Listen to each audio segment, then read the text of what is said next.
കുറ്റകൃത്യങ്ങൾക്ക് ഒരു കുറവുമില്ലായിരുന്നു എന്ന് മാത്രമല്ല, മനസ്സ് മരവിപ്പിക്കുന്ന കൊടും പാതകങ്ങളുടെ പരമ്പര തന്നെ ഉണ്ടായ വർഷമാണ് കടന്നുപോകുന്നത്. ഓർമ്മയിൽ പോലും ഭയത്തിന്റെ കനൽ കോരിയിട്ട മറ്റൊരു വർഷം കൂടി വിടവാങ്ങുന്നു. ഉറ്റവരുടെ വിയോഗത്തിൽ വിങ്ങുന്ന കുടുംബങ്ങളും ഉത്തരം കിട്ടാത്ത ചോദ്യങ്ങൾ ഉയർത്തുന്ന ക്രൂരതകളും ഈ വർഷവും നമ്മെ വേട്ടയാടി. ഒടുവിൽ നീതിപീഠത്തിന് മുന്നിൽ തലകുനിക്കേണ്ടി വന്നവരും ഈ വർഷത്തെ ക്രൈം ഡയറിയിലുണ്ട്. ഭയപ്പെടുത്തുന്ന കാഴ്ചകളുടെയും ഞെട്ടിക്കുന്ന സത്യങ്ങളുടെയും ഒരു പുനർവായനയാണ് ഈ എപ്പിസോഡ്. എല്ലാ പ്രേക്ഷകർക്കും സ്വാഗതം ക്രൈം വാച്ചിലേക്ക്.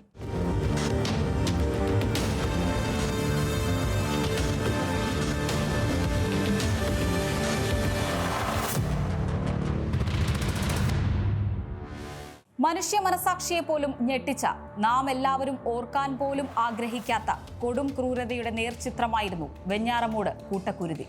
6 പേരെ വെട്ടിക്കൊന്നതായി അഫാൻ എന്ന ചെറുപ്പക്കാരൻ പോലീസ് സ്റ്റേഷനിലെത്തി പറഞ്ഞത് വേദനയോടെയും അതിലേറെ രോഷത്തോടെയുമാണ് മലയാളി കണ്ടതും കേട്ടതും.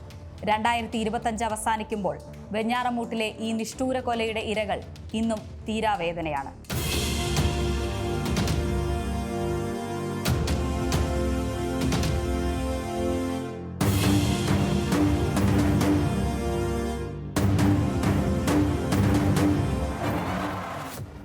സ്വന്തം അമ്മയെ കഴുത്തുഞെരിച്ച് കൊല്ലാൻ ശ്രമിക്കുക, അത് പരാജയപ്പെടുമ്പോൾ ചുറ്റിക വാങ്ങി വന്ന് തലയ്ക്കടിച്ചു കൊല്ലുക, ജീവന്റെ ജീവനായ സ്വന്തം അനിയനെയും എല്ലാം മറന്നു സ്നേഹിച്ച കാമുകിയെയും അടുത്ത ബന്ധുക്കളെയും നശിപ്പിക്കുക. ക്രൂരവൈകൃതങ്ങളുടെ കേരളം ഒരിക്കലും ഓർമ്മിക്കാൻ പോലും ആഗ്രഹിക്കാത്ത വെഞ്ഞാറമൂട് കൂട്ടക്കൊല. 2025 ഫെബ്രുവരി 25 കേരളത്തിന്റെ മനസാക്ഷിയെ ഞെട്ടിച്ചുകൊണ്ട് അഫാൻ എന്ന ചെറുപ്പക്കാരൻ ഒരു കുടുംബത്തെ ഒന്നാകെ ഇല്ലായ്മ ചെയ്യാൻ 6 പേരെ കൊന്നു തള്ളിയത്. 1, 2, 3 6 പേരെ ഒരു കരുണയുമില്ലാതെ, ഒരു ഭയവുമില്ലാതെ, തെല്ലൊന്നും ഭയം പോലുമില്ലാതെയാണ് നിഷ്ഠൂരമായി വെട്ടിക്കൊലപ്പെടുത്തിയത്. നാട്ടിൽ ആഭ്യന്തര ഇന്റലിജൻസ് സംവിധാനമൊക്കെ ഉണ്ടെന്ന് നാഴികയ്ക്ക് 40 വട്ടം വീമ്പിളക്കുന്ന പോലീസ് ഈ നടുക്കുന്ന ക്രൂരതകളൊന്നും അറിഞ്ഞതേയില്ല. ഒരൊറ്റ ദിവസം വിവിധ സമയങ്ങളിലായി നടന്ന അരുംകൊലകളിൽ ഏതെങ്കിലും ഒരെണ്ണമെങ്കിലും മുൻകൂട്ടി പോലീസിന് അറിയാൻ കഴിഞ്ഞിരുന്നെങ്കിൽ അതെങ്കിലും തടയാൻ കഴിഞ്ഞിരുന്നേനെ. പോലീസ് സ്റ്റേഷനിലെത്തി അഫാൻ താൻ ഒരു കുടുംബത്തിലെ 6 പേരെ കൊലപ്പെടുത്തിയെന്ന് പറഞ്ഞപ്പോഴാണ് വിവരം പോലീസ് സംഘം പോലും അക്ഷരാർത്ഥത്തിൽ അറിയുന്നത്. ഡ്യൂട്ടിയിലുണ്ടായിരുന്ന സ്റ്റേഷനിലെ പോലീസുകാർ അഫാൻ പറയുന്നത് കേട്ട് അന്തം വിട്ടുപോയി. പ്രതിയുടെ സുപ്രധാന മൊഴിക്ക് പിന്നാലെ വീടുകളിൽ പോലീസ് സംഘം വേഗത്തിൽ തിരച്ചിൽ നടത്തി. ഒന്നിനു പുറകെ ഒന്നൊന്നായി 5 മൃതദേഹങ്ങൾ കണ്ടെടുത്തു. ഇവിടങ്ങളിൽ കണ്ടതാകട്ടെ സിനിമാ രംഗങ്ങളെപ്പോലും വെല്ലുന്ന തരത്തിലുള്ള പൈശാചിക ക്രൂരകൃത്യമെന്നതും നടുക്കുന്ന കൊലയുടെ ആഴവും തീവ്രതയും വർദ്ധിപ്പിക്കുന്നു. 3 വീടുകളിലായി ചോരയിൽ കുളിച്ചു കിടക്കുന്ന 6 പേർ. അതിൽ ഒരാളെ രക്ഷിക്കാനായെങ്കിലും മറ്റുള്ള 5 പേരും മരണത്തിന് കീഴടങ്ങി. ആദ്യം അടിയേറ്റെങ്കിലും അവസാനം വരെ മരണത്തോട് പൊരുതി നിന്ന അമ്മ ഷമീനയെ ഗുരുതരാവസ്ഥയിലാണ് ആശുപത്രിയിൽ പ്രവേശിപ്പിച്ചത്. അഫാന്റെ പിതാവിൻ്റെ അമ്മ സൽമ ബീവി, പിതാവിൻ്റെ സഹോദരൻ ലത്തീഫ്, ഭാര്യ ഷാഹിദ എന്നിവരെ അയാൾ കൊലക്കത്തിക്കിരയാക്കി. എങ്കിലും പക തീർന്നില്ല.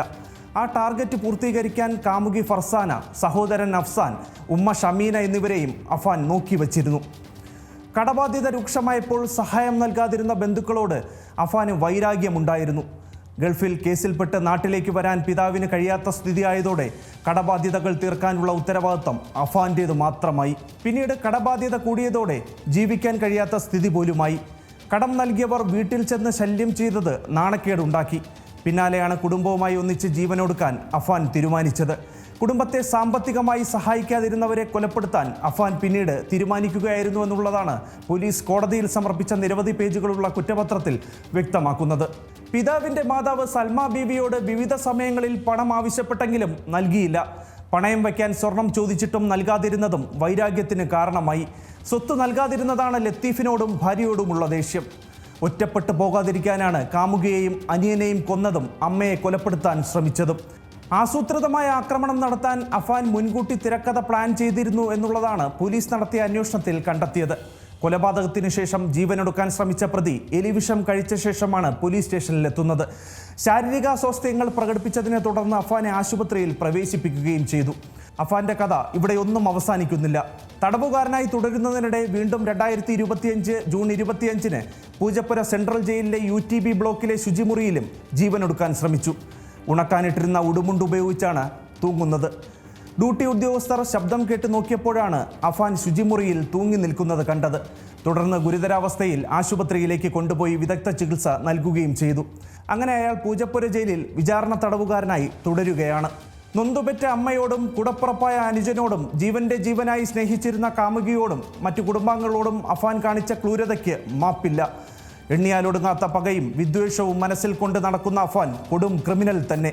സമാധാന അന്തരീക്ഷം തകർക്കുന്ന കൊടും കുറ്റവാളികൾക്ക് കേരളം അർഹിക്കുന്ന ശിക്ഷ തന്നെ പോലീസും നമ്മുടെ നിയമ സംവിധാനങ്ങളും ചേർന്ന് ഉറപ്പുവരുത്തണമെന്ന് മാത്രമേ ഈ ഘട്ടത്തിൽ പറയാനുള്ളൂ. കേരളം കണ്ട പല തിരോധാന കേസുകളിലും കേരള പോലീസ് മികവ് തെളിയിച്ചത് നമ്മൾ കണ്ടതാണ്. ആലപ്പുഴ സ്വദേശി ജൈനമ്മയുടെ തിരോധാന കേസിൽ പിന്നീട് വമ്പൻ വഴിത്തിരിവാണ് ഉണ്ടായത്. തിരോധാന കേസ് അന്വേഷണത്തിനിടെ കണ്ടെത്തിയ ഓരോ അസ്ഥികളിൽ നിന്നും പുറത്തു വന്നത് കൊലപാതക പരമ്പരകളുടെ ഭയാനകമായ സൂചനകളായിരുന്നു. ആ സൂചനകൾ വിരൽ ചൂണ്ടിയതാകട്ടെ ആലപ്പുഴ സ്വദേശി സെബാസ്റ്റ്യനിലേക്കും.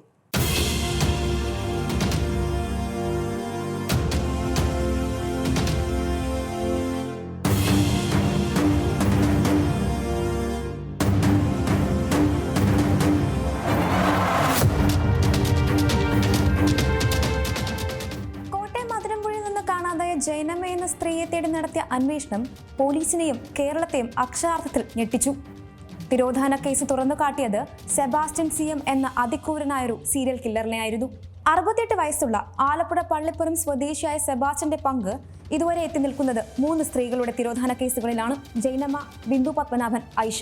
ജൈനമ്മയുടെ തിരോധാന കേസ് മുതൽക്കാണ് സെബാസ്റ്റ്യൻ എന്ന സൈക്കോ ക്രിമിനലിനെ കുറിച്ച് അറിയുന്നത്. ജൈനമ്മയുമായി ബന്ധപ്പെട്ട് ആലപ്പുഴ ചേർത്തലയിൽ തെളിവ് ശേഖരണം നടത്താനെത്തിയ പോലീസിന് ലഭിച്ചത് മറ്റു തുമ്പുകൾ. അവിടെ നിന്നും ഒന്നിനു പുറകെ ഒന്നായി കണ്ടെത്തിയ അസ്ഥികളാണ് സീരിയൽ കില്ലിങ്ങിലേക്ക് വിരൽ ചൂണ്ടിയത്. അന്വേഷണ സംഘം കണ്ടെത്തിയ ഓരോ തുമ്പുകളും എത്തിയത് പുതിയ തിരോധാന കേസുകളിലേക്ക്. ഒറ്റയ്ക്ക് താമസിക്കുന്നവരോ സമൂഹത്തിൽ നിന്ന് ഒറ്റപ്പെട്ട് ജീവിക്കുന്നവരോ ആയ സ്ത്രീകളെ ആകാം സെബാസ്റ്റ്യൻ ലക്ഷ്യമിട്ടതെന്നാണ് പോലീസിന്റെ പ്രാഥമിക കണ്ടെത്തൽ. സ്വർണവും സമ്പത്തും കൈക്കലാക്കുന്നതായിരുന്നു ലക്ഷ്യം. 2024 ഡിസംബർ 20-നാണ് ഏറ്റുമാനൂർ അതിരമ്പുഴ സ്വദേശിനി 54-കാരി ജൈനമ്മയെ കാണാതാകുന്നത്. തുടർന്ന് ബന്ധുക്കൾ നൽകിയ പരാതിയിൽ അന്വേഷണം ആരംഭിച്ചു. ജൈനമ്മയുടെ മൊബൈൽ ഫോൺ കേന്ദ്രീകരിച്ച് നടത്തിയ അന്വേഷണത്തിലാണ് കോട്ടയം ക്രൈംബ്രാഞ്ച് സെബാസ്റ്റ്യനിലേക്ക് എത്തിയത്. ജൈനമ്മയുടെ ഫോൺ സിഗ്നലുകൾ ഏറ്റവും ഒടുവിൽ ലഭിച്ചത് സെബാസ്റ്റ്യന്റെ വീടിന് സമീപത്തായിരുന്നു. ഈ ഫോൺ സെബാസ്റ്റ്യൻ ഉപയോഗിച്ചതിന്റെ CCTV ദൃശ്യങ്ങൾ പുറത്തു വന്നിരുന്നു. തുടർന്ന് നടത്തിയ അന്വേഷണത്തിൽ സെബാസ്റ്റ്യന്റെ വീട്ടിൽ നിന്ന് രക്തക്കറ കണ്ടെത്തി. ഇത് ജൈനമ്മയുടെ സ്ഥിരീകരിക്കുകയും ചെയ്തു. അന്വേഷണത്തിൽ സെബാസ്റ്റ്യൻ പണയം വെച്ചതും വിറ്റതുമായ സ്വർണ്ണാഭരണങ്ങൾ ജൈനമ്മയുടെയാണെന്നും ഉറപ്പിച്ചു. ജൈനമ്മ തന്റെ സുഹൃത്തായിരുന്നുവെന്നും പ്രാർത്ഥനായോഗങ്ങളിൽ വെച്ചാണ് പരിചയപ്പെട്ടതെന്നുമായിരുന്നു സെബാസ്റ്റ്യന്റെ മൊഴി. അന്വേഷണത്തിനിടെ സ്ഥലം കുറിച്ചുള്ള പരിശോധനയിൽ കണ്ടെത്തിയ തലയോട്ടി, തുടയല്ല്, ക്ലിപ്പിട്ട പല്ലിന്റെ അവശിഷ്ടം എന്നിവ മറ്റു കേസുകളിലേക്കും വഴിതെളിച്ചു.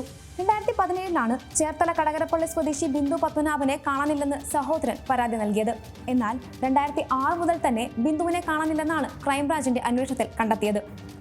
ബിന്ദു കൊല്ലപ്പെട്ടിട്ടുണ്ടാകാം എന്ന നിഗമനത്തിലായിരുന്നു അന്വേഷണമെങ്കിലും മൃതദേഹം കണ്ടെത്താൻ കഴിയാത്തതിനാൽ കൊലപാതകമായി രജിസ്റ്റർ ചെയ്തില്ല. ബിന്ദു പത്മനാഭന്റെ പേരിൽ എറണാകുളത്തുണ്ടായിരുന്ന സ്ഥലം വ്യാജമുക്തിയാറുണ്ടാക്കി വിൽപ്പന നടത്തിയത് സെബാസ്റ്റ്യനാണെന്ന് പോലീസ് കണ്ടെത്തിയിരുന്നു. ഇതിൽ സെബാസ്റ്റ്യൻ ഉൾപ്പെടെ 5 പേരെ അറസ്റ്റ് ചെയ്തെങ്കിലും ബിന്ദുവിനെ കാണാതായ കേസിൽ തെളിവുകളൊന്നും ലഭിച്ചിരുന്നില്ല. അതിരമ്പുഴ സ്വദേശിനി ജൈനമ്മയുടെ തിരോധാന കേസിൽ സെബാസ്റ്റ്യന്റെ അറസ്റ്റിലായപ്പോഴാണ് ബിന്ദു പത്മനാഭൻ കേസ് വീണ്ടും അന്വേഷണ പരിധിയിലെത്തിയത്. കോട്ടയം, എറണാകുളം, കണ്ണൂർ എന്നിവിടങ്ങളിലും സംസ്ഥാനത്തിന് പുറത്ത് കുടക്, ബംഗളൂരു, വേളാങ്കണ്ണി, കോയമ്പത്തൂർ എന്നിവിടങ്ങളിലുമായി വസ്തു ഇടപാടുമായി ബന്ധപ്പെട്ട് സെബാസ്റ്റ്യനും ബിന്ദുവും ഒരുമിച്ച് യാത്ര ചെയ്തിട്ടുണ്ടെന്നായിരുന്നു അന്വേഷണ സംഘത്തിന്റെ പ്രാഥമിക കണ്ടെത്തൽ. ബിന്ദുവിനെ കൊലപ്പെടുത്തി മൃതദേഹം ഇവിടെ എവിടെയെങ്കിലും മറവ് ചെയ്തേക്കാം എന്നും പോലീസ് കണ്ടെത്തിയിരുന്നു. പല സ്ഥലങ്ങളിലായി അന്വേഷണം നടത്തിയെങ്കിലും ബിന്ദു പത്മനാഭനെ നിന്ന് കരുതപ്പെടുന്ന മൃതദേഹ അവശിഷ്ടങ്ങൾ എവിടെ നിന്നും കണ്ടെത്തിയില്ല. ചോദ്യം ചെയ്യലിൽ ബിന്ദുവിന്റെ അമ്പലപ്പുഴയിലെ സ്ഥലം വിറ്റപ്പോൾ കിട്ടിയ 1.5 ലക്ഷം രൂപ തട്ടിയെടുക്കാനായിരുന്നു കൊലപാതകമെന്ന് സെബാസ്റ്റ്യൻ മൊഴി നൽകി. ബിന്ദുവിനെ കൊലപ്പെട്ട് മൃതദേഹം കഷ്ണങ്ങളാക്കി പലയിടത്ത് കുഴിച്ചിട്ടെന്നും മാസങ്ങൾക്ക് ശേഷം അസ്ഥികൾ കുഴിച്ചെടുത്ത് കത്തിച്ച് ചാരം പലയിടത്തായി കളഞ്ഞെന്നുമായിരുന്നു മൊഴി. എന്നാൽ ഇതേ സെബാസ്റ്റ്യൻ താൻ ബിന്ദുവിനെ കൊലപ്പെടുത്തിയിട്ടില്ലെന്നും മൊഴി മാറ്റുകയും ചെയ്തു. 2012-ലാണ് റിട്ടയർഡ് പഞ്ചായത്ത് ജീവനക്കാരിയും ചേർത്തല നെടുമ്പ്രങ്ങാട് സ്വദേശിയുമായ ഐഷയെ കാണാതാകുന്നത്. ജൈനമ്മ കേസ് അന്വേഷണത്തിനിടെ തന്നെയാണ് പോലീസ് ഐഷ കേസിലും എത്തിയിരിക്കുന്നത്. ഐഷയുടെ സുഹൃത്തും അയൽവാസിയുമായ സ്ത്രീ നൽകിയ മൊഴിയാണ് ഈ കേസിൽ നിർണായകമായത്. സെബാസ്റ്റ്യൻ ആവശ്യപ്പെട്ടത് പ്രകാരം സെബാസ്റ്റ്യന്റെ പള്ളിപ്പുറത്തെ വീട്ടിലേക്ക് പോയ ഐഷ മടങ്ങിയെത്തിയില്ലെന്നും പിന്നീടൊരിക്കൽ സെബാസ്റ്റ്യൻ തന്നെ വീട്ടിലെത്തി ഭീഷണിപ്പെടുത്തിയെന്നുമാണ് സ്ത്രീ മൊഴി നൽകിയത്. ഇതിന്റെ അടിസ്ഥാനത്തിൽ സെബാസ്റ്റ്യന്റെ പള്ളിപ്പുറത്തെ വീട്ടിൽ അന്വേഷണം നടത്തി. വീട്ടുവളപ്പിലെ കാട് പിടിച്ച് കിടക്കുന്ന കുളം വറ്റിച്ച് പരിശോധിച്ചു. എന്നാൽ മണിക്കൂറുകൾ നീണ്ട തെരച്ചിൽ കാര്യമായ തെളിവുകളൊന്നും ലഭിച്ചില്ല. കുളത്തിൽ സെബാസ്റ്റ്യൻ ആഫ്രിക്കൻ മുഷി ഉൾപ്പെടെയുള്ള മത്സ്യങ്ങൾ വളർത്തിയിരുന്നതായി നേരത്തെ കണ്ടെത്തിയിരുന്നു പോലീസ്. കൊലയ്ക്ക് ശേഷം മൃതദേഹാവശിഷ്ടങ്ങൾ മത്സ്യങ്ങൾ ഭക്ഷണമായി കൊടുക്കാനുള്ള സാധ്യതയും അന്വേഷണ സംഘം പരിശോധിച്ചിരുന്നു. മൃതദേഹം കഷ്ണങ്ങളാക്കി പലയിടത്ത് കുഴിച്ചിടുക, അതെല്ലാം ജീർണിക്കാനായി കാത്തിരിക്കുക, മാസങ്ങൾക്ക് ശേഷം അസ്ഥി മാത്രമാകുമ്പോൾ കുഴിച്ചെടുത്ത് കത്തിക്കുക, ചാരം പലയിടത്തായി കളയുക. ഇതാണ് അയാളുടെ രീതിയെന്നാണ് പോലീസ് പറയുന്നത്. നിലവിൽ ജൈനമ്മ, ബിന്ദു പത്മനാഭൻ, ഐഷ കേസുകളിൽ സെബാസ്റ്റ്യൻ റിമാൻഡിലാണ്.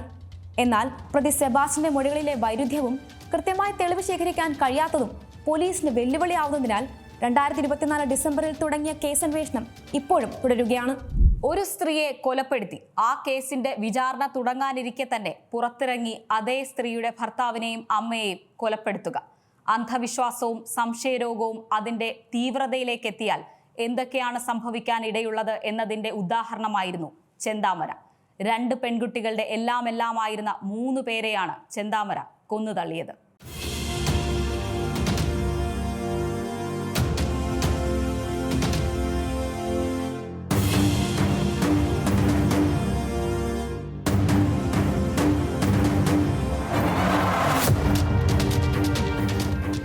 കേരളം 2025 കണ്ട ഏറ്റവും ക്രൂരമായ കൊലയാളികളിൽപ്പെട്ട ഒരാളായിരുന്നു ചെന്താമര. 2019 ഓഗസ്റ്റ് 31 ചെന്താമര പാലക്കാട് നെന്മാറ പൂത്തുണ്ടി സ്വദേശിനിയായ സജിതയെ കൊലപ്പെടുത്തിയത്. തന്റെ കുടുംബം നശിക്കാൻ കാരണം സജിതയാണെന്ന തോന്നലിലാണ് കൊലപാതകം നടത്തിയത്. കഴുത്തിന്റെ പിൻഭാഗത്തും തോളിലും മാരകമായി പരിക്കേറ്റ സജിത സംഭവ സ്ഥലത്ത് വെച്ച് തന്നെ മരിച്ചു. ഇയാളുടെ സംശയരോഗത്തിലും അന്ധവിശ്വാസത്തിലും മനം മടുത്താണ് ഭാര്യയും മക്കളും വീട് വിട്ടു പോയതെന്നാണ് നാട്ടുകാർ പറയുന്നത്. എന്നാൽ അതിന്റെ ഉത്തരവാദിത്തം ചെന്താമരയാൽ കൊല്ലപ്പെട്ട സജിതയുടെയും കുടുംബത്തിന്റെയും മേൽ കെട്ടിവെക്കുകയായിരുന്നു ഇയാൾ. ഭാര്യയും മക്കളും വീട് വിട്ടു പോകാൻ കാരണം സജിതയും കുടുംബവും നടത്തിയ ദുർമന്ത്രവാദമാണെന്നാണ് ചെന്താമര പോലീസിന് നൽകിയ മൊഴി. മാത്രമല്ല, കുടുംബ പ്രശ്നങ്ങൾക്ക് കാരണം മുടി നീട്ടി വളർത്തിയ ഒരു സ്ത്രീയാണെന്നും ജോത്സ്യൻ പറഞ്ഞിരുന്നുവെന്നും ഇയാൾ മൊഴിയിൽ പറയുന്നു. ഈ കൊലയ്ക്ക് ശേഷം ഒളിവിൽ പോയ ചെന്താമര 2 ദിവസത്തെ തിരച്ചിലിനൊടുവിലാണ് പോലീസ് പിടികൂടിയത്. സജിതയെ കൊലപ്പെടുത്തിയ അന്ന് തന്നെ സജിതയുടെ മറ്റു കുടുംബാംഗങ്ങളെയും കൊല്ലണമെന്ന് ചെന്താമര ഭീഷണിപ്പെടുത്തിയിരുന്നു.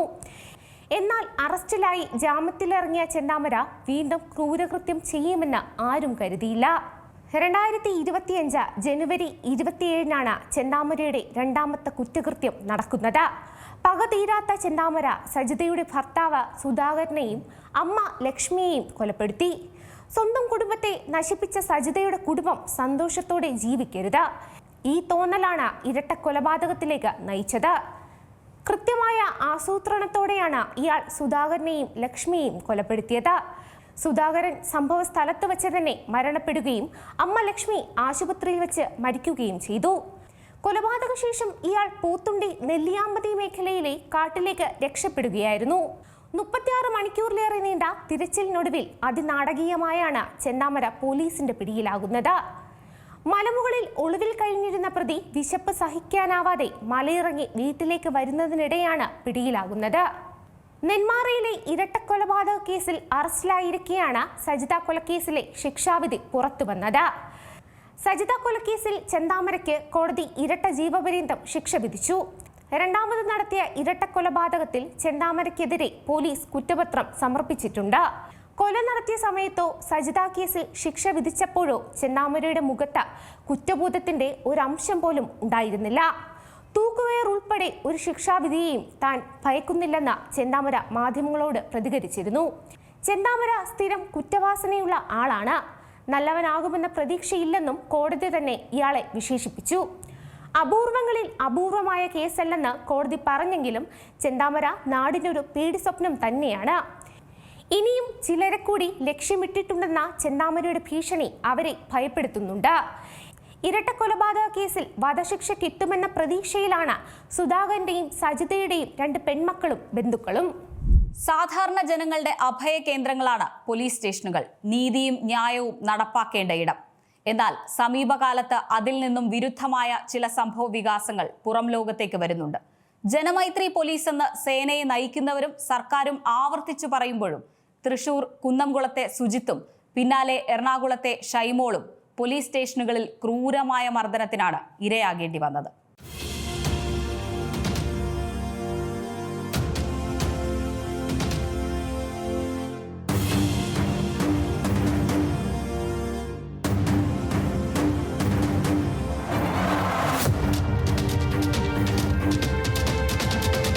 യൂത്ത് കോൺഗ്രസ് നേതാവിന് യുവാവിനെ പോലീസ് സ്റ്റേഷനിൽ വെച്ച് മർദ്ദിച്ച സംഭവത്തിന്റെ CCTV ദൃശ്യങ്ങൾ പുറത്തുവന്നത് കേരളം ഞെട്ടലോടെയാണ് കണ്ടത്. പോലീസ് മർദ്ദനത്തിൽ യൂത്ത് കോൺഗ്രസ് ചൊവ്വന്നൂർ മണ്ഡലം പ്രസിഡന്റ് സുജിത് VS കേൾവിശക്തിക്ക് തകരാർ സംഭവിച്ചു. തുടർന്ന് പോലീസുകാർക്കെതിരെ Kunnamkulam first class judicial magistrate കോടതി കേസെടുത്തു. കുന്നംകുളം സ്റ്റേഷനിലെ സബ് ഇൻസ്പെക്ടർ നുഹ്മാൻ, CPOമാരായ ശശീന്ദ്രൻ, സന്ദീപ്, സജീവൻ എന്നിവർ ചേർന്നായിരുന്നു സുജിത്തിനെ മർദ്ദിച്ചത്. 2023 ഏപ്രിൽ മാസം 6-ാം തീയതിയായിരുന്നു സംഭവം. ചൊവ്വന്നൂരിൽ വച്ച് വഴിയരികിൽ നിന്നിരുന്ന സുഹൃത്തുക്കളെ പോലീസ് ഭീഷണിപ്പെടുത്തുന്നത് ശ്രദ്ധയിൽപ്പെട്ട സുജിത്ത് കാര്യം തിരക്കി. ഇത് ഇഷ്ടപ്പെടാതിരുന്ന കുന്നംകുളം സ്റ്റേഷനിലെ SI നുഹ്മാൻ സുജിത്തിനെ പോലീസ് ജീപ്പിൽ സ്റ്റേഷനിലേക്ക് കൊണ്ടുപോവുകയും തുടർന്ന് സ്റ്റേഷനിൽ വച്ച് ദേഹോപദ്രവം ഏൽപ്പിക്കുകയും ചെയ്തു. മദ്യപിച്ച് പ്രശ്നമുണ്ടാക്കുകയും പോലീസിനെ ഉപദ്രവിക്കുകയും കൃത്യനിർവഹണം തടസ്സപ്പെടുത്തുകയും ചെയ്തു എന്ന വ്യാജ FIR ഉണ്ടാക്കി സുജിത്തിനെ ജയിലിലടയ്ക്കാനായിരുന്നു പോലീസ് നീക്കം.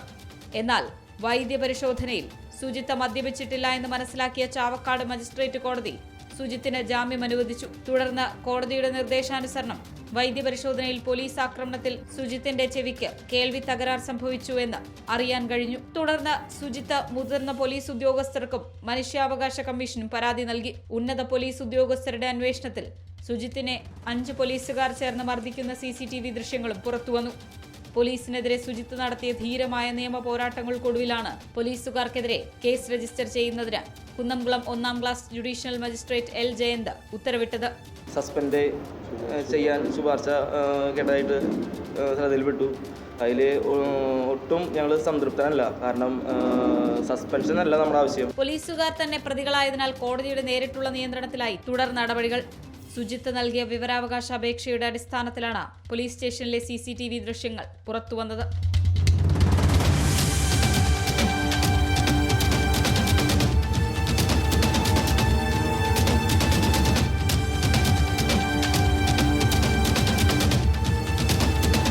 അവിടെയും തീർന്നില്ല. മാസങ്ങൾക്കിപ്പുറം ഡിസംബറിൽ പുറത്തുവന്നത് കൊച്ചി നോർത്ത് പോലീസ് സ്റ്റേഷനുള്ളിൽ ഗർഭിണിയായ യുവതിയെ SHO മർദ്ദിക്കുന്ന ദൃശ്യങ്ങളാണ്. 2024 നടന്ന സംഭവത്തിന്റെ CCTV ദൃശ്യങ്ങളാണ് ഷൈമോളുടെ നീണ്ട നിയമ പോരാട്ടത്തിനൊടുവിൽ ലഭിച്ചത്. ഭർത്താവിനെ കസ്റ്റഡിയിലെടുത്തത് അന്വേഷിക്കാനെത്തിയ ഷൈമോളെ അന്നത്തെ CI പ്രതാപചന്ദ്രൻ മുഖത്തടിച്ചു, നെഞ്ചത്ത് പിടിച്ചു തള്ളി. പോലീസ് സ്റ്റേഷനിലെത്തിയ ഒരു ഗർഭിണിയായ സ്ത്രീ നേരിടേണ്ടി വന്ന ക്രൂരതകൾ മനുഷ്യ മനസാക്ഷിയെ തന്നെ ഞെട്ടിച്ചതാണ്. മർദ്ദനത്തിന് പിന്നാലെ സഹപ്രവർത്തകർ ചേർന്ന് CIയെ പിടിച്ചുമാറ്റുന്നതും സംഭവം നടന്ന സമയത്ത് തനിക്ക് മർദ്ദനമേറ്റതായി ഷൈമോൾ വെളിപ്പെടുത്തിയെങ്കിലും പോലീസിന്റെ ഭാഗത്തുനിന്ന് നടപടിയുണ്ടായില്ല. സ്റ്റേഷനിലെ ദൃശ്യങ്ങൾ വിട്ടുകിട്ടുന്നതിനായി ഷൈമോൾ നടത്തിയ നിയമ പോരാട്ടത്തിനൊടുവിൽ കോടതി ഇടപെട്ടാണ് CCTV ദൃശ്യങ്ങൾ ലഭ്യമാക്കിയത്. പിന്നാലെ ഞാൻ സ്റ്റേഷനിൽ ചെന്നപ്പോൾ അവിടെ ഇട്ട് മർദ്ദിക്കുന്നത് കാണുന്നത്. അപ്പം സ്വാഭാവികമായിട്ട് ഞാൻ ഉറക്കെ നിലവിളിച്ച് കരഞ്ഞു, ഉപദ്രവിക്കരുതെന്ന് പറഞ്ഞു. അപ്പോഴാണ് എന്നെ നാടകം കളിക്കാതെ ഇവിടുന്ന് ഇറങ്ങിപ്പോടിയെന്നും പറഞ്ഞിട്ട് എൻ്റെ നെഞ്ചത്ത് പിടിച്ച് തള്ളി എന്നെ വിടുന്നത്. ഒരു വനിതാ പോലീസുകാർ എന്നെ മുടിക്കുത്തിന് പിടിച്ച് വലിക്കുന്നു, മുഖത്തടിക്കുന്നു. CI പ്രതാപചന്ദ്രൻ സാറ് മുഖത്ത് വലിച്ചടിക്കുന്നു. അതിക്രൂരമായിട്ടാണ് അവിടെ ഉണ്ടായിരുന്നവരെല്ലാം ആ സമയത്ത് എനിക്ക് എന്നെ വേദനിപ്പിച്ചത്.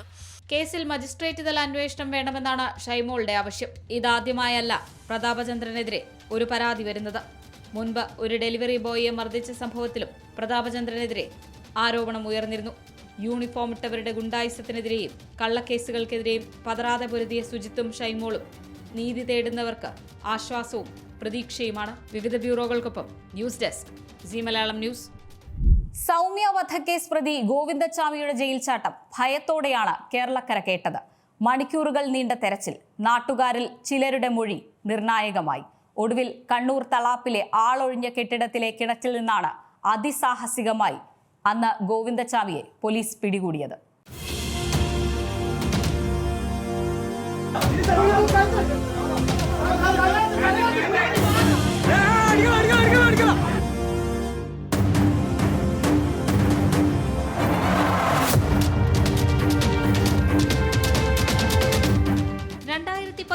സൗമ്യ എന്ന പാലക്കാട് സ്വദേശിനിയെ ട്രെയിനിൽ നിന്ന് പുറത്തേക്ക് തള്ളിയിട്ട് അതിക്രൂരമായി ബലാത്സംഗം ചെയ്ത് കൊലപ്പെടുത്തിയ കൊടും കുറ്റവാളി ഗോവിന്ദച്ചാമി കണ്ണൂർ സെൻട്രൽ ജയിൽ ചാടിയെന്ന വാർത്ത കേട്ടാണ് ജൂലൈ 25-ന് കേരളം ഉണർന്നത്.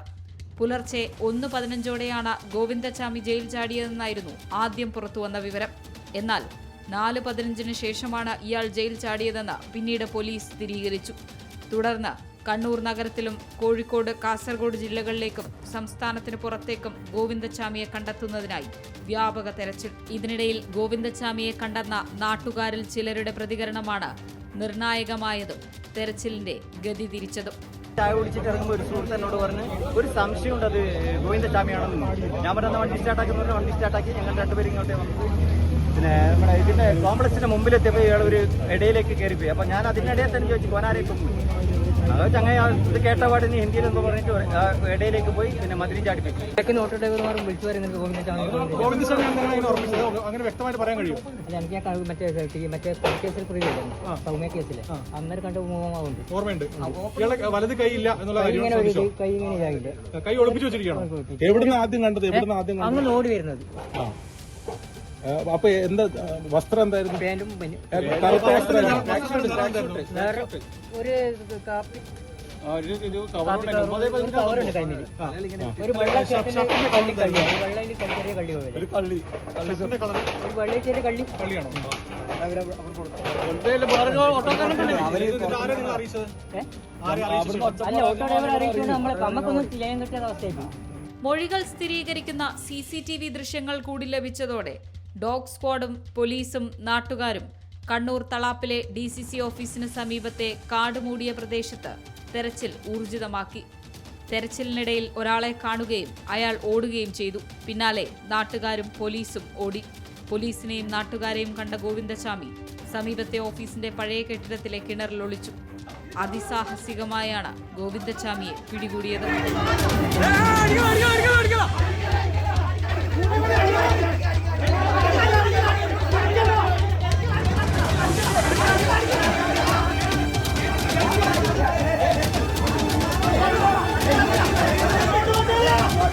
പിടികൂടുമ്പോൾ ഗോവിന്ദച്ചാമിയുടെ പക്കൽ നിന്നും ചെറിയ ആയുധങ്ങൾ കണ്ടെത്തി.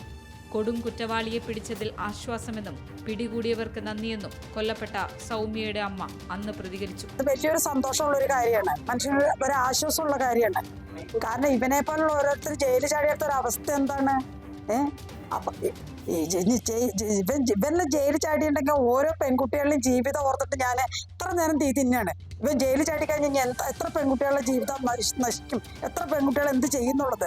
എന്തായാലും ഇവനെ പിടിച്ച ആൾക്കാരോടാണ് ആദ്യം നന്ദി പറയുന്നത്. ഏത് രീതിയിലേക്ക് ഈ പ്രതി പുറത്തു വന്നു എന്നുള്ളതൊക്കെ കൂടുതലായിട്ടുള്ള വിശദീകരണത്തിലൂടെ, കൂടുതൽ അന്വേഷണത്തിലൂടെ മാത്രമേ നമുക്കിപ്പോൾ പറയാൻ വേണ്ടി കഴിയുള്ളൂ. പ്രാഥമികമായിട്ട് ഈ പ്രതി പുറത്തു വന്നതിന്റെ പിന്നാലെ ഈ പ്രതി കുറച്ചൊരു പ്രിപ്പറേഷൻ നടത്തിയിട്ടുണ്ട്. കുറച്ച് കാലങ്ങളായിട്ടുള്ള പ്രിപ്പറേഷൻ നടത്തിയതായിട്ട് വേറെ ആരെങ്കിലും ഇതിലേക്ക് ഇൻവോൾവ് ആയതായിട്ട് പോലീസിന് ഈ ഒരു അവസരത്തിൽ ഇൻഫർമേഷൻ ഇല്ല. സംഭവത്തിൽ വീഴ്ചയുണ്ടായെന്ന് കാട്ടി കണ്ണൂർ ജയിലിലെ 3 പേരെയാണ് ജയിൽ DIG അന്ന് സസ്പെൻഡ് ചെയ്തത്. C Malayalam news, Kannur. നടിയെ ആക്രമിച്ച കേസിലെ വിധിയും കുറ്റക്കാർക്ക് ലഭിച്ച ശിക്ഷയും പിന്നീടുണ്ടായ വിവാദങ്ങളുമാണ് പോയ വർഷത്തെ മറ്റൊരു പ്രധാനപ്പെട്ട സംഭവം. കുറ്റകൃത്യത്തിൽ നേരിട്ട് പങ്കെടുത്ത 6 പേരെയാണ് കോടതി കുറ്റക്കാരായി കണ്ടെത്തിയത്. എറണാകുളം 1-ാം നമ്പർ പ്രിൻസിപ്പൽ സെഷൻസ് കോടതിയായിരുന്നു വിധി പറഞ്ഞത്.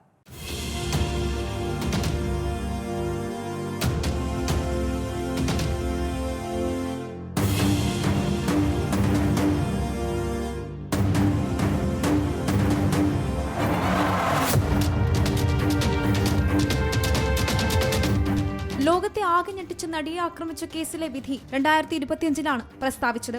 2017 ഫെബ്രുവരി 17-നായിരുന്നു അങ്കമാലി അത്താണിക്ക് സമീപം നടി അതിക്രൂരമായി ആക്രമിക്കപ്പെട്ടത്. കേസിലെ 1 മുതൽ 6 വരെ പ്രതികളായ Pulsar Suni, Martin Antony, B Manikandan, VP Vijeesh, വടിവാൾ സലീം, പ്രദീപ് എന്നിവർ കുറ്റക്കാരാണെന്ന് വിധി വന്നു. ബലാത്സംഗം, ഗൂഢാലോചന, മാനഭംഗം, സ്ത്രീത്വത്തെ അപമാനിക്കൽ, ബലപ്രയോഗം, അന്യായ തടങ്കൽ, തെളിവ് നശിപ്പിക്കൽ, അശ്ലീല ചിത്രമെടുക്കൽ, പ്രചരിപ്പിക്കൽ ഉൾപ്പെടെയുള്ള കുറ്റങ്ങളാണ് ഇവർക്കെതിരെ ചുമത്തിയത്. നടൻ ദിലീപ് ഉൾപ്പെടെ 9-ാം പ്രതി സനിൽകുമാറും 15-ാം പ്രതി ശരത് G നായരും കുറ്റക്കാരല്ലെന്ന് കോടതി വ്യക്തമാക്കുകയായിരുന്നു. കേസിൽ പൾസർ സുനി ഉൾപ്പെടെയുള്ള 6 പ്രതികൾക്ക് 20 വർഷം കഠിന തടവ് വിധിച്ചെങ്കിലും ഗൂഢാലോചന കുറ്റം തെളിയിക്കാൻ പ്രോസിക്യൂഷന് കഴിഞ്ഞില്ലെന്ന് ചൂണ്ടിക്കാട്ടി ദിലീപ് അടക്കം 4 പേരെ വിചാരണ കോടതി വെറുതെ വിട്ടു. എന്നാൽ കേസിലെ ഗൂഢാലോചനയുമായി ബന്ധപ്പെട്ട് ശക്തമായ തെളിവുകൾ തങ്ങളുടെ പക്കലുണ്ടെന്നും മേൽക്കോടതിയിൽ ഇത് തെളിയിക്കാൻ കഴിയുമെന്നുമാണ് പ്രോസിക്യൂഷന്റെയും അന്വേഷണ സംഘത്തിന്റെയും നിലപാട്. 4 പേരെ കുറ്റവിമുക്തരാക്കിയ എറണാകുളം പ്രിൻസിപ്പൽ സെഷൻസ് കോടതി വിധിയെ ചോദ്യം ചെയ്ത് അപ്പീൽ നൽകാനാണ് സർക്കാരിന്റെ തീരുമാനം. മുഖ്യമന്ത്രി പിണറായി വിജയനുമായി അതിജീവിതം നടത്തിയ കൂടിക്കാഴ്ചയ്ക്ക് പിന്നാലെയാണ് അപ്പീൽ നടപടികൾ വേഗത്തിലാക്കാൻ സർക്കാർ തീരുമാനിച്ചത്. നടിയെ ആക്രമിച്ച കേസിലെ നിർണായകമായ ഡിജിറ്റൽ തെളിവുകൾ തള്ളിയത് നിസ്സാര കാരണങ്ങൾ ചൂണ്ടിക്കാട്ടിയാണെന്നാണ് DGPയും സ്പെഷ്യൽ പ്രോസിക്യൂട്ടറും ചൂണ്ടിക്കാണിക്കുന്നത്. വിധിയിലെ സാങ്കേതികവും നിയമപരവുമായ പിഴവുകൾ അപ്പീലിൽ ചൂണ്ടിക്കാട്ടും. ഇതിനിടയിൽ കേസിലെ 2ാം പ്രതി മാർട്ടിൻ ജയിലിന് പുറത്തിറങ്ങിയപ്പോൾ ആക്രമിക്കപ്പെട്ട നടിക്കെതിരെ ചെയ്ത ഒരു വീഡിയോ സമൂഹ മാധ്യമങ്ങളിൽ വ്യാപകമായി പ്രചരിച്ചിരുന്നു. ഇതിൽ മാർട്ടിനെതിരെ പോലീസ് വീണ്ടും കേസെടുത്തു. എന്നാൽ ഈ വീഡിയോ പ്രചരിപ്പിക്കുന്നതിനെതിരെ വൈകാരിക കുറിപ്പുമായി അതിജീവിത രംഗത്തെത്തി. ദിലീപ് ഉൾപ്പെടെയുള്ളവരെ കേസിൽ കുറ്റവിമുക്തരാക്കിയതിനെതിരെ സിനിമാ ലോകത്തിനകത്തും പുറത്തും പ്രതിഷേധം കനക്കുകയാണ്. മനുഷ്യ മനസാക്ഷിയെ മരവിപ്പിച്ച ക്രൂരതകളും നാടിനെ ഞെട്ടിച്ച കൊടും കുറ്റകൃത്യങ്ങളും ഇനിയുമുണ്ട്.